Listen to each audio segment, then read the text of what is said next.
Localbrasilsurf.com.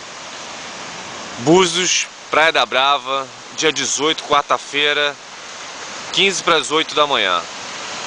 O mar se encontra com ondas bem pequenas, meio metrinho no máximo, ondulação de sudeste, vento sudeste, temperatura da água 22 graus, maré vazia às 9h43 e maré cheia às 3 horas da tarde.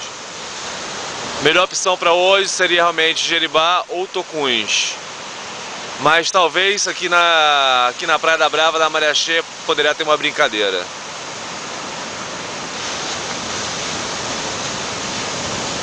Ok? Bom surf, boa semana para vocês, galera.